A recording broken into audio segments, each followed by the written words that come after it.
series of 7 Kidpower strategies for keep your child safe. This video presents Kidpower strategy number 6. Assess your child and make safety plans. In thinking about this particular strategy, I'm reminded about the fact that all of our kids have either individual family service plans, IEPs, or 504 plans, and we spend an incredible amount of time ensuring to build in there the knowledge and skills that kids need to be academically successful. What I'm so excited about this particular strategy is that it helps us to also build into those important documents the safety of our kids as well as academic success. Irene, thank you very much for being with us again today, and please tell us more about this 6 Kidpower strategy. A lot of times parents ask us, how will I know when my child is ready to do something new? It might be to stay overnight at a friend's house. It might be to go without you down to the corner store. It might be to walk to school or from school.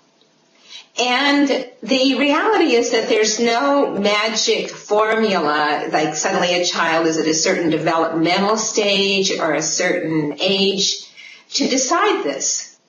Instead, what we want to do is be very specific and looking at our own child. What are this child's abilities, life experience?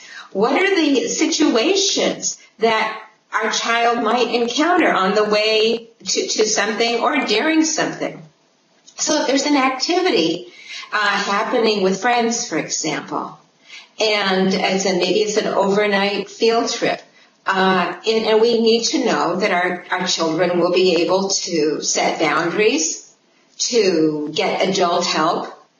And if we aren't confident that they know how to do that, we have to practice that before we allow them to go into a situation without our protection. What we recommend is that you talk with your child, communicate with your child about what the safety rules are in different kinds of situations, that you go with your child, whether you walk, ride the bus, or go through the activity together so that you can notice hazards on the way. And then that you practice with your child the skills necessary to be safe and get help in that situation just in case something goes wrong. I can remember a mom who had a child who had a developmental delay, and she wanted her to be able to go just across the street from one program to another. And even though there were lots of adults around where the child could have gotten help, the mom wanted her daughter, and her daughter really wanted to be able to go without her mom.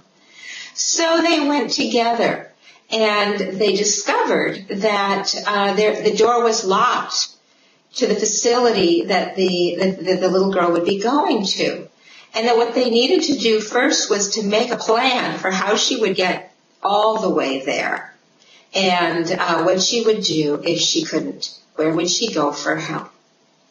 If you don't give kids the tools to make safety plans, they will make their own. And they might not be the ones that you would want them to. I can remember a group of teenage boys that came to a class after they were young teenagers, and they had been waiting in front of a department store in downtown San Francisco for a family member to come and get them. And a group of older boys came by, and they unfortunately got in a shouting match, and these older boys came out, and the younger boys scattered in all directions, and a couple of them got beaten up. What was sad, of course, that it happened, but it was so preventable, because all they had to do was back up and go inside the store through those automatic opening doors. And because they didn't have a safety plan about how to get to safety in case there was a problem, then they did what people often do, is that they made less safe choices.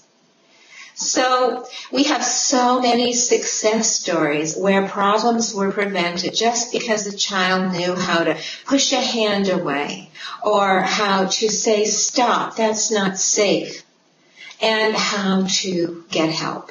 even in the middle of the night if you're somewhere away from your parents, and even if somebody will be really annoyed with you. Thank you, Irene. As you're talking, I remember the fact that so many times as teachers we spend a lot of time preparing kids for school, but we kind of don't think about preparing them for life outside of school, yet that's where most of their lives certainly are. So thank you again, Irene, for sharing that. I would encourage you to watch the remaining Kidpower safety strategies, and please remember that the safety of our children depends on you.